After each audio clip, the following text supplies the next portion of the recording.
that this is called a roundtable discussion. There's two ways to look at it, but I'd like you to all come up to the front because if I'm going to try to get people to ask questions. It's a roundtable discussion, which means I want people to ask questions and talk about certain things. So you've got kind of a choice. You can either sit there and go to sleep while I'm talking, or you can ask some questions and basically hope go away with more information than you had when you came in. I'm Merle Anders. I'm working with Rice Tech on the SmartRice program. Previously, a lot of you know me from the University of Arkansas, where I was the rice systems agronomist. You see me around now with a couple of hats on. Today I'm going to talk about managing SmartRice in 2016 for maximum profits. So it's the talk is going to involve everything from field management to market management. We're going to talk about opportunities that are out there, directions that you can go, and kind of different ways you might be able to squeeze a little more money out of the SmartRice that you're growing. Having said that, I will do a slide.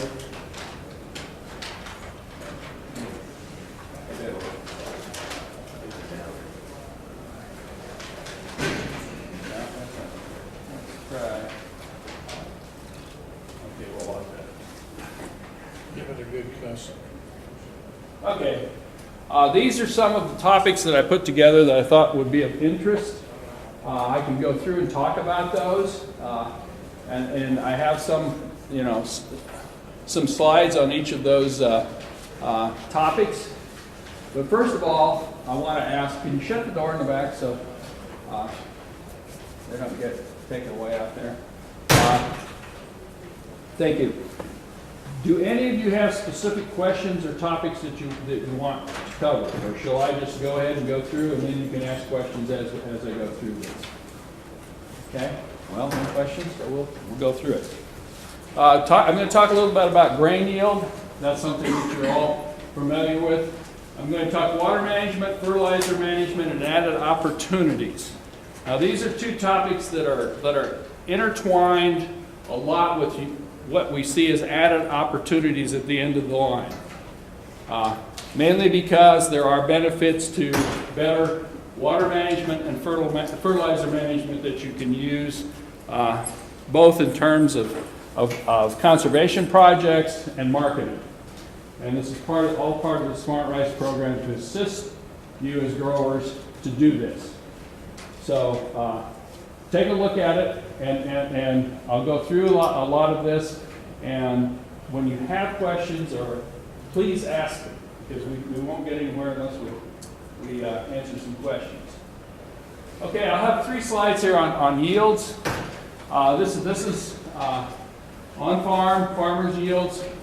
We have the Clearfield at 22 locations, Chenier 723, 753, 760, and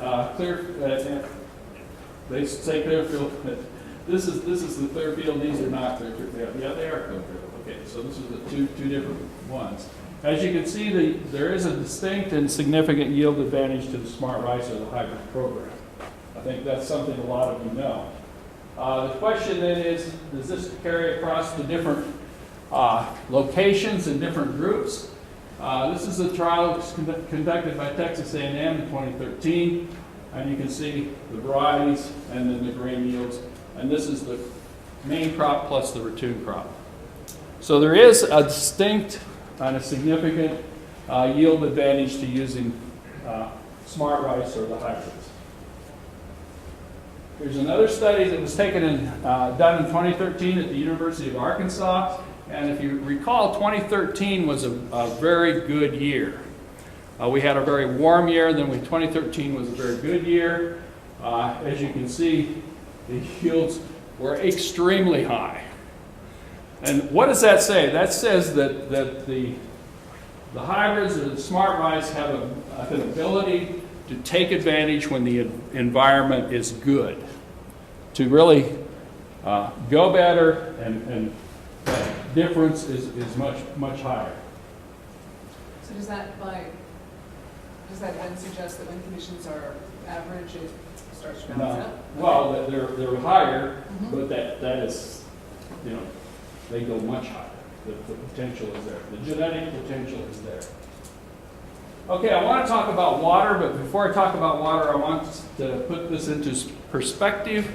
A lot of you have seen these data, and this shows the acre inches, average acre inches of water. This is work out of Mississippi, using these different landform and approach systems. Now, one that I'm going to talk about a little bit later is the intermittent. I'll describe that, and I'll talk about how that can even help you if you're at 0 grade. You can see how that works against other things. This is not a 0 grade, but if you do like a 0 grade and intermittent, you're looking at something, you know, very significant on water savings. Any questions on that? What is SL slab? Side inlet, straight levees with side inlet. What is it, intermittent? I'll describe that later on, just a little bit later on how you use that. You can use intermittent very well, extremely well with 0 grade. Straight levees, fine. They now have pipe planner, will now assist you with regular contour levees. It's a little harder to do, but it's becoming a little bit easier over time if you use these technologies. Okay, water management. Alternate wetting and drying is simply bringing the field to the normal depth and just naturally allowing it to dry. In other words, you don't drain the field, you just allow it to dry. How dry you dry it depends on what your objectives are. And when you look at how the markets respond and how these different projects that are out there respond, there'll be different drynesses asked for or required. But that's how it's done. We did some where we did flood, alternate wetting and drying, and then we flooded the field at alternate wetting and drying at 40% or 40% of field capacity. And that's very dry. That's drying those plants down to where they were actually showing signs of wilting. The leaves were turning, and I don't think anyone in here as a producer would want to do that. We did that because we wanted to find out how the plants responded to fairly severe water stress. And then we flooded them again. At this one, we flooded at panicle initiation.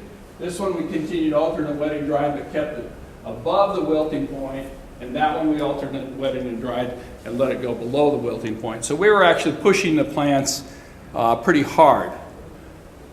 In production, this one or an AWD to 80 would be what I would term a sweet spot, where you're going to either not lose yield, you're probably going to gain some yields in many cases, but you're going to save a lot of water, and you leave yourself in a position to say you are sustainable.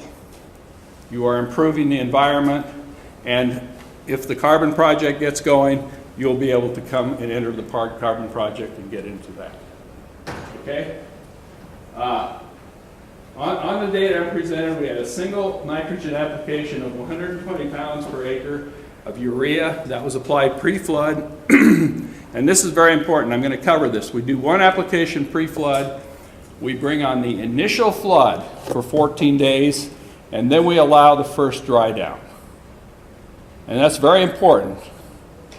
And I know that that's not always possible. This last year, a lot of the producers were facing a situation whereby the fields were wet all spring. And you couldn't find, I don't know how it was outside of Arkansas. In Arkansas, you couldn't find a dry field to apply the urea to. So what do? You know you're going to lose some, but you know it has to go on. You know that it's better to have it up front, and that's just raining and raining and raining. What I suggest in situations like that is you probably do split it a little more. Maybe put on half of that let it wait a bit and hope that you get a break where it can dry down some and you can get the rest on. But you'll probably have to go to more split applications when it is just consistently wet and you can't get that period of dry down. Now, it's also important that when you put that on and you put the initial flood on, hold it for at least 10 to 12 days before you just shut the water off and let it dry down. That means that the field's going to remain relatively wet or flooded for probably up to 15 to 20 days. It's in the spring early, it's cool, you're not going to have a lot of evaporation. So they always tell us to leave it on so you don't lose your end. I mean, are we not losing our end? Nope, I'll show you that picture bit. Okay, let's look at the yields. We have 12, 13. These 2 years it was rice soybean rotation, and this one we have continuous rice. Now those are two completely different systems. I used to think that one was exactly the same as the other. No. Both in terms of how they're managed, the fertility, the water, and everything. Continuous rice is primarily zero grade. And that has a distinct advantage for water management to start with, but it also has a disadvantage in terms of nitrogen and some other aspects. The first year we had no difference between those treatments. Now that was a very, very hot, dry year. But we didn't get a difference. 13 was the better year, and you can see the first two were the same. And then we started to where we were really stressing the plants, we were getting yield declines. And they were significant yield declines. So this says that basically you want to stay up into this area. The next year, all three were the same, and then on the average, those two, the two were higher, the flood, alternate wet and dry to 40. A single, it's much the same, a single, or at the most you can get 2 dry downs before panicle initiation. For a lot of you, if you've ever experienced or managed a straight head drain, basically that's what it is. But you don't pull the plug. You just let it happen. And that makes a huge difference in the water you can save and the reductions in carbon, methane primarily. So, yes? In your AWD 60, you continue to allow those dry down cycles to occur until harvest? Clear till harvest. So we did not with these say, okay, there's a critical time which I would not recommend that you go right in when it's panicle initiation or drain filling and start draining the field down. Focus on the front, and you can really gain a lot of water savings and so forth if you do that. And really, it is nothing different than a straight head dry down. You just, instead of pulling the plug and putting it down, you just walk away from the field, hopefully relax, and let it get a little dry. Let it dry down. Okay? Questions on that? Okay, here's one, and this shows you what happens, and this is a real busy graph, but we had another study we did where we flooded, and we had row to flood and flood to row. Now, row to flood, are you familiar with row rice where you just water it down the row? No flooding whatsoever. Okay? When we changed from row to flood or flood to row, that was a panicle initiation. And this tells you exactly when you should or should not stress plants. Or row, which was dry. If you look at each of these varieties, the first one is a flooded, the second one is row to flood. So these were stressed only during the vegetative. That's your straight head dry down. And if you look at when we stressed it later, you had a lot of problems. Now, if you look at a lot of the SmartRice varieties, the interesting point is our yields with row rice, where we were stressing them through the whole thing, were as high as some of the others were when they were flooded. And what does that tell you? That tells you that these varieties or these hybrids have a lot of ability to handle that kind of stress. There's a couple reasons for that. Disease resistance, better root growth, more vigorous plants, but they will handle the dry down type situations much better. You can see through this what happened. Any questions on that? Okay. Merle, what you talk about vegetative, your vegetative phase is in that from flood to that Green. 2 weeks, till that 2 weeks is up, Yeah. basically. Yeah. And so then you're talking about internode elongation, green, all those things. And so you've got 2 weeks where you keep it flooded, and then you got maybe, what, a month? Yeah. In between, Mhm. and then what's the drop dead date to where you need to be back to flood? I would have it on by green rain. It gives you, you have a couple weeks to dry down and get a good dry down. On a warm spring, you can get 2 down on that. Depends on how much water you hold. If you put 4 inches, depends a lot on your initial flood. You can put on a 2-inch flood and you're still gonna save all your nitrogen, or 4 inch, and you're gonna save all your nitrogen, but the 2-inch flood would probably give you 2 dry down cycles before you really had to make sure it was flooded. So are you talking about a month? You're talking about 4 weeks in Yeah. there where you got some leeway? And you just want to hope that it doesn't rain every day. This type of management to some degree is weather dependent. And certainly there's nothing I can do about it. And one of the key issues with selecting varieties, and one of the ones that you need to be aware of, is when you start draining the field and you start playing with water, you're going to play with disease. And disease resistance in this case is very key, particularly blast. And if you look at what can happen, if you like this looks bad, if you dried a field, there would be really nothing. The leaves would be gone. It would be done. SmartRice is resistant, so you really don't have to worry about that. That's just one thing you put off on the side, and you can focus more on water management. Another one is panicle blight. And that's coming in. There's not a lot of good data of whether that's going to be a problem with drying down. There is tolerance, some good tolerance in the hybrids for that. And that again is very important. You don't want to find yourself out there with nothing, particularly if you're looking at this tighter management system. Okay, and then there's the interaction. This is false smut. I don't know how many times I've seen combines going through the field. They were orange to yellow. There was a cloud of spores. It was false smut. It was a SmartRice. It was a hybrid. And the first question I would ask the grower, how much nitrogen did you put on that? And without even getting the answer, I know it was too much. You were feeding the disease. You were not feeding the rice. That's particularly true later in the season. As you can see, right here, at about 140 units, 140, 150 units, if a variety has any susceptibility to that, it's off and running. Now, it's something that doesn't occur every year, but again, you want to sit there and wait, or you want to be pretty safe. That tells you quite a bit on where you should be. Okay, here's fertilizer management. The SmartRice has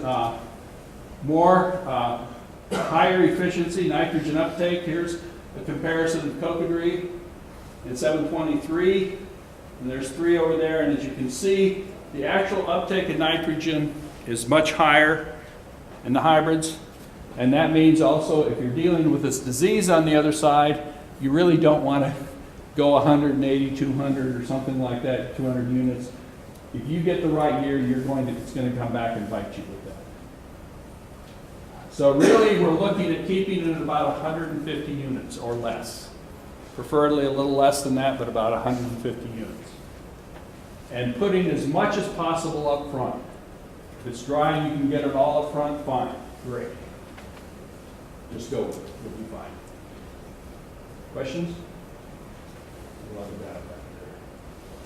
Okay, here's another study that we did where we were looking at the impact of nitrogen on nitrous oxide emissions, and that's a very powerful greenhouse gas, 298 times more potent than CO2. Zero nitrogen, 100, 150, 180. This was the yield.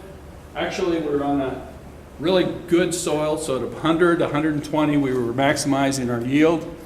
Look what happens over here to the nitrous oxide emissions.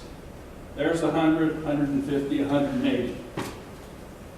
Basically what you're doing, that plant is happy right about here. It's getting all that it needs. You're not getting more yield. You're just basically blowing it off in the air. And the analogy I use for that is my own body. When I sit around and eat burgers all day, it all goes to fat. And you can see what I've been doing. When the plant gets in that situation, it just puts it off as nitrous oxide. So basically, it's an environmental no-no. You want to be down there and you want to be doing your best. Okay. Now you asked about the nitrogen being gone, having a problem. Here's the AWD 40, 40 to flood, 60 and 80. This is the fertilizer uptake total, nitrogen of 100. We put out 120 units. We're getting back about 50 to 60, and that's normal. That was at harvest. That's how much we picked up. And then this is the continuous rice, and as I said earlier, one of the downsides of continuous rice, you can see the fertilizer uptake was lower. But with the fertilizer on the AWD 40 to flood, that's your single, more or less, straight head dry down. We got a big influx of organic nitrogen. This part is organic nitrogen. So basically when it dried down, the microbial activity increased, it was aerobic, and you got nitrogen at that point in time. There's a paper out, Joe Massey has worked on that, and there's the work at other places in the world, and they find that on a lot of these soils where you do have continuous rice, that single dry down actually turns out beneficial in terms of the yield. Okay? All right. Any questions about this? Even when we continue the AWD through the whole season, we didn't get a loss of nitrogen. Once you hold that flood long enough and it's fixed onto the soil, it's not going to go away. It's there. Are you using Agriday on your? Yes. And I recommend that. Use that. Because even, especially if you get in these situations, is it going to rain? Is it not going to rain? Do I fly? Do I not fly like the 2015 was? Use Agritain because you've got that. It's not that expensive. You got some safety net there. What about Agritain versus Newton's Sphere? I haven't worked with the second one, so ask the people doing the research to do it. You have to work just as well as everything. About the same. Infigs from Helena, Yeah. same thing. Same thing. Okay, so they may be the same compound. I haven't gone through and checked it out. They might be the same compound with a different name. That's frequently what happens. This past year, we put ours out 3 different times. We put out some pre-plant, Yeah. or as we were planting, and then do the replication, and that really worked Yeah. for us this year. Okay. Please hold the entire time. What about the boot application? I don't know. It's not going to It's not going to help your yield. That I will say. It may help your quality. Shall I ask Brian? Well, you're really saying 120 units and you're done. Well, if you can do, that's what we did, and we're running right at 200. Well, was this was on silt loam, so It's right? on a silt. This is on a silt loam, so you'd probably be about 250 on where you were. I wouldn't go higher than that. I would not go higher than that at all. But you could put it all out on the front end and you're saying, Brian, If it's dry, do not do, It's you do dry. not have to do the boot. yeah. I'm not saying that. I don't have enough data to support that. This is just, I have to be careful about this a little too. What I think is that the earlier varieties, it made a bigger impact than it does with the later varieties. In other words, the early hybrids were really sensitive to grain retention and quality things. So, yeah, I think probably so. I think the guys that are making the highest yields are putting it out all up front in their management, and they're the ones that are blowing the top of it. So, Yeah. Well, the absolute key is if you're doing it all up front, it's Gotta be dry. uniformity. yep. Uniformity and dry. Because that's, in the past, we've used a boot application or a mid-season as to cover our miss of it. Yeah. If you can do it uniform and it's dry, you can go right on up there with it. Yes. You were talking about, you said that don't ever go over 250. You know, and we talked. 150. 150, yeah. And we talked about, also we were talking about last year where we had the wet conditions when we were trying to get all of it out. The losses that we incurred trying to put it on that, even though we were trying to split it up. Would there be a reason at any point in time to go to 160, 170? I mean, do you feel like we should incur any type of loss at those point in time, or is 150 the dead max? You know, Well, I would be reluctant to think that you're gaining much going over that. You might, but if it's wet, again, split it to start with. Don't put it all out if you know you're going out on a wet field. And then sit back and wait a bit and then maybe run the rest of it later. So it is a split application. It's just, you know, and that makes it a lot harder for your dry down because you're running closer and closer and closer to green rain as long as you're waiting on that. So if you're trying to match those two, you know, it's difficult. I know a lot of people say, well, okay, we put on 220 this year, and man, we broke it off. We had a lot. And the question I often ask them is, did you have the same field split so you know that another year it didn't? Or was it something about that year and that timing and the weather when you did those management practices that made that difference? And oftentimes, it isn't. The comparison is made off of another field, another place, another time.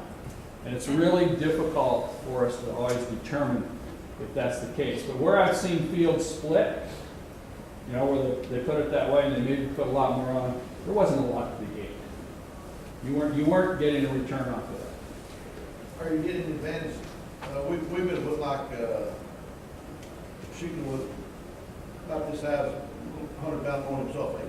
Yeah. Now that's Did you not count that nitrogen at all? you count it. You paid for it. You Well, count you it. counted your 150?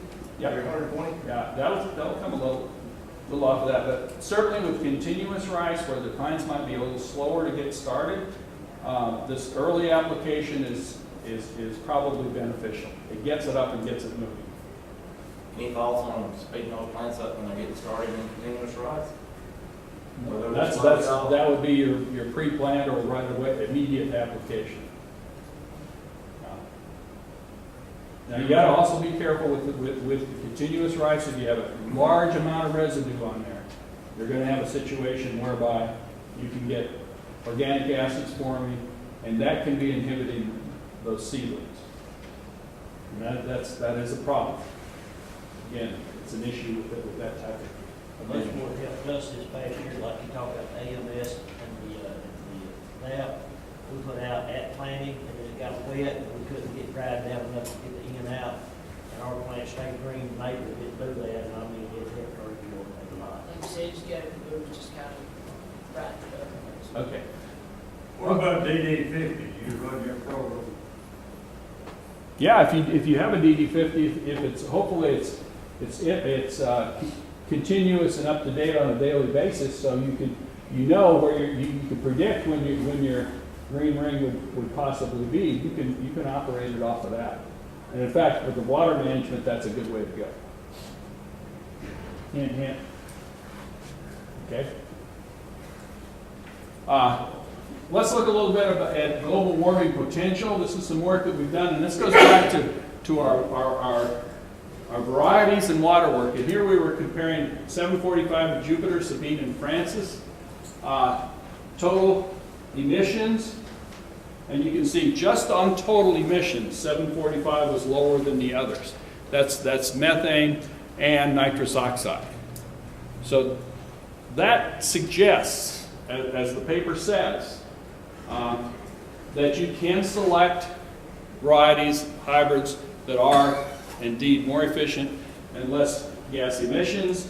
And what we like to do is we like to use this pounds of CO2 per ton as a efficiency measurement. And you can see that with 745 we're 0.18 to 0.2, 0.4, 0.3. So very, very efficient for each pound of rice that you produce.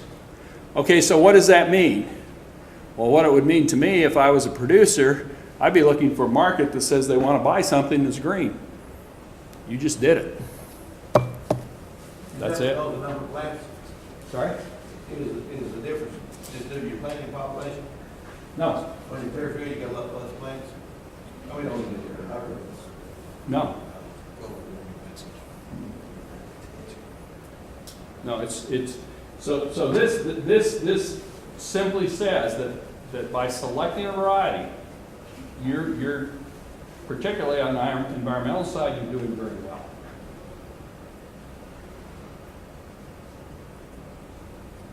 Okay, let's look at what the water management does. Again, we're going back to the water management I talked about, where we have flood, alternate wetting, drying to 40, and then flood, 60 and 40. So you start with wet to dry. This is your straight head dry down.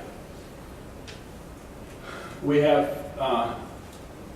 212 soybean rice rotation, 213 soybean rice rotation, and 213 continuous rice. You can see that with that straight head dry down, went from 249 to 145. That was just with that pre-green rain dry down.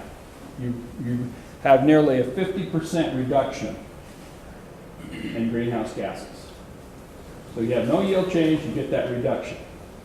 Okay, that again says to me, let's try and do something with that. There's got to be someone out there that'll pay for that, because that will save you water.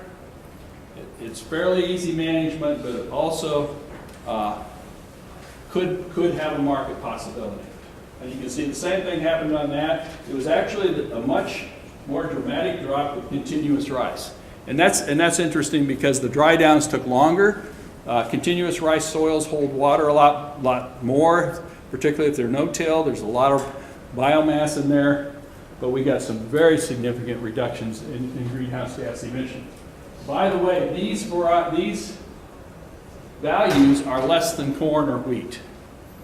So on one hand, you have a crop that's considered to be a high polluter or a dirty crop, and on the other hand, you're growing it with less emissions than corn or wheat. So the potential is there. There's a lot of potential there, and in the process, you're managing the nitrogen better, and you're managing your water better. So you've just improved that along the way. Okay? If you look back to the fertilizer, the percent of emissions, nitrous oxide, that we could attribute to the fertilizer, 0.08, 0.13. As you can see, the more you pile on, it just goes straight up. So it's an exponential type curve. It moves up very quickly. Okay, summing that part of it is water efficiency is improved, emissions are reduced. I told you the other part, nitrogen efficiency was not compromised. I think you need to remember that. We have 5 seasons of data on that with N15, and there was no difference. So you were not losing it, which is what a lot of people look at. Okay, I'll talk about some projects that are out there. The RCPP, all of you probably or maybe familiar with that one. That's a project of Ducks Unlimited and the NRCS, and that is focusing on water management. Basically, there's a payout for that. The first round has gone out. There weren't a lot of producers, and I don't know how many in Texas, but in Missouri there were a few. Mississippi had 3, and Arkansas we had over 400 applicants. And that's for the ones of you growers that are involved in NRCS. Get in there and look at their equip and look at their water management practices, because what we talked about earlier are very much in line with these. And the payout is pretty good right now with that project, and that's going on for a couple of years. There's a carbon project that's starting up. There's people here that are involved in that. Would they raise their hand so I can direct you towards them? Okay. Check out those folks. You'll see where that was going. With SmartRice, we have a very strong interest in helping you as growers capitalize on the management practices that I've talked about. We've done some surveys. We know that there's interest in the purchasers to go that route. They're willing to go that route and pay a little more for it. I can't say how much because we don't really know exactly, but we'll work on that. We're helping growers with that. I'm involved in that, and I think that's very important if you're going to go down these roads to get that together. Now, one thing I would suggest that where you are and what you're working with, the buyers don't want to work with chemical companies or seed companies or anyone. They want to work with farmers. And you can go to them individually, but that's not going to impact them a whole lot. What you need to do is look around and find like-minded farmers and get groups together so you can go to the market with some volume and say, look, this is the management we do. Sooner or later, one of these projects will come up with validation. We're working on that, so I suggest that you do that. And that's, for the ones of you that are growing SmartRice, get a hold of your technicians, let the people know. We'll be in there to help you however we can. Okay. Questions? We used to religiously do that straight head drain down. Yeah. Water wheels, other reasons. Yeah. Conventional variety. The two agronomic characteristics I recall that we thought we were crossing, we thought we were stiffening the straw string so it didn't go down, but we were delaying maturity. We haven't seen that.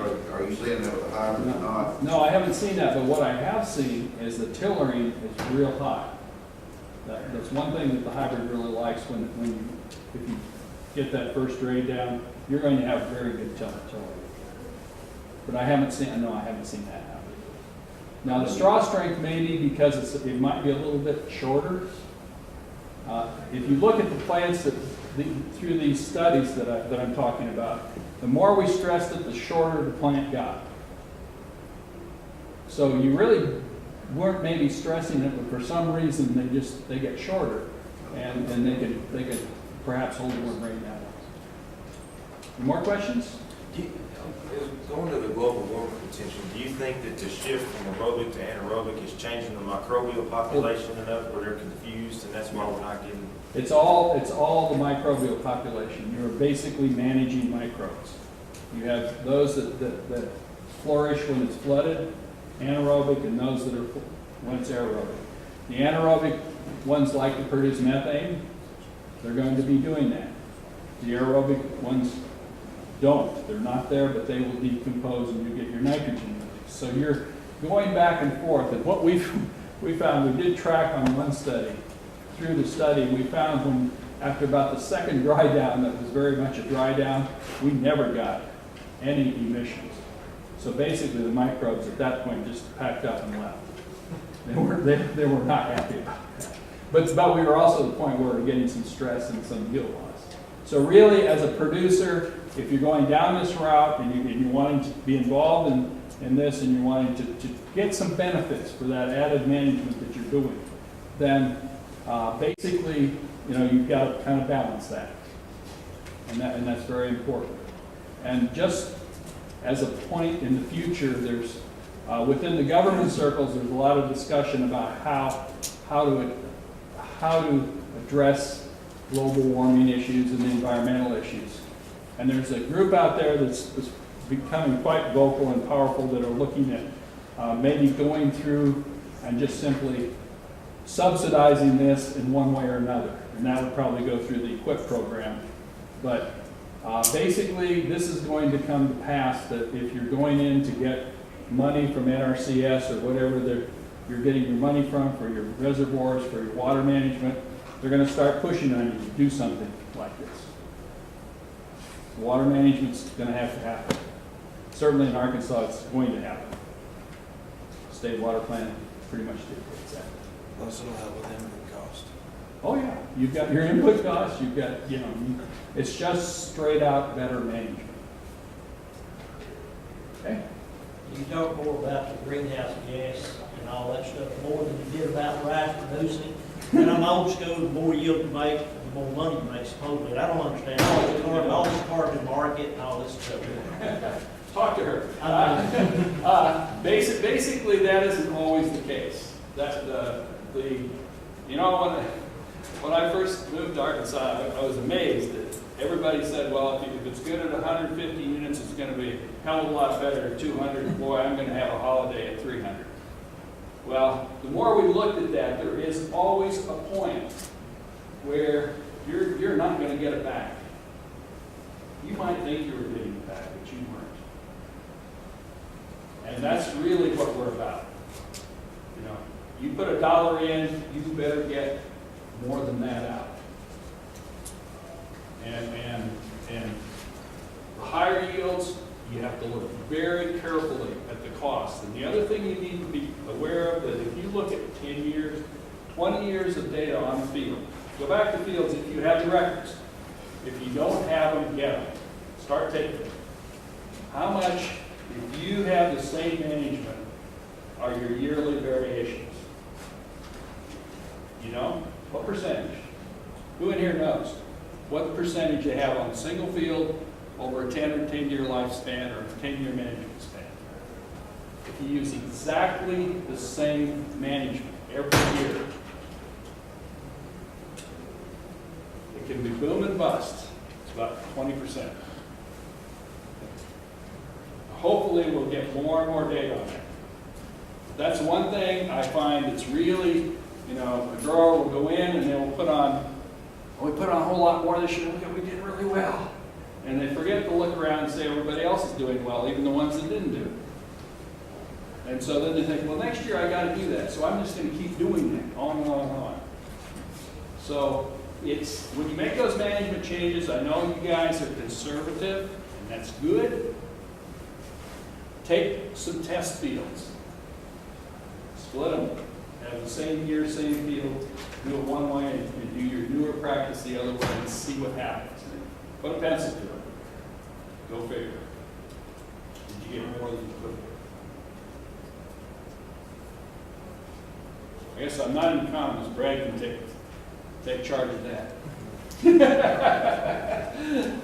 Well, can you clarify, the SmartRice program, is SmartRice code for rice type hybrids, or is SmartRice something separate? Well, that means you're doing, hold on. There is a SmartRice program that we enroll producers. They share data with us on that, and we encourage you to do that. Those are really the growers that I focus on a lot more with helping, trying to help.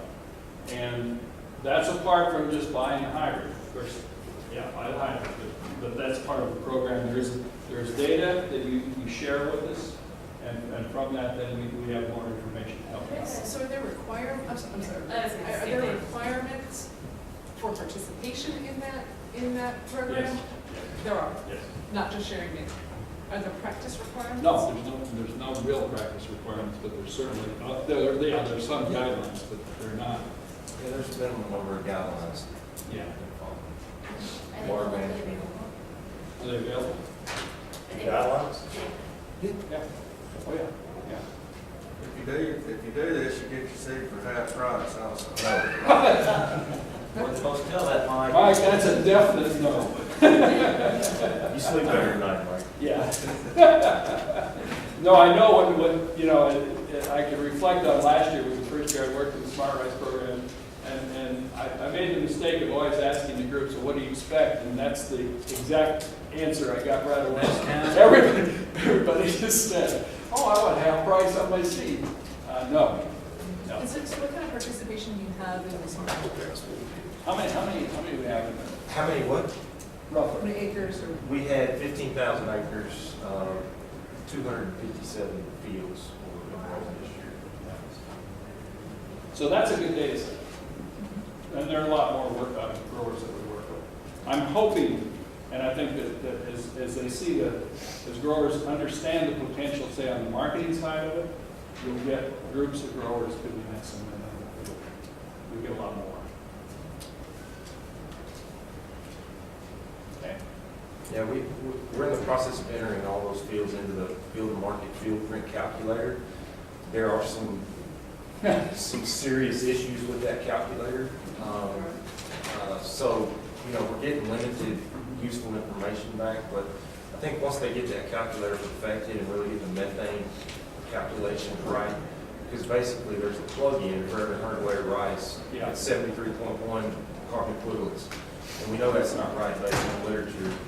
And so when they get that ironed out and allow you to enter varieties in there and attribute values to these varieties and practices, then I think we'll be able to really put some numbers to it. Now, all the growers in our CPP program also have to provide information for that same calculator.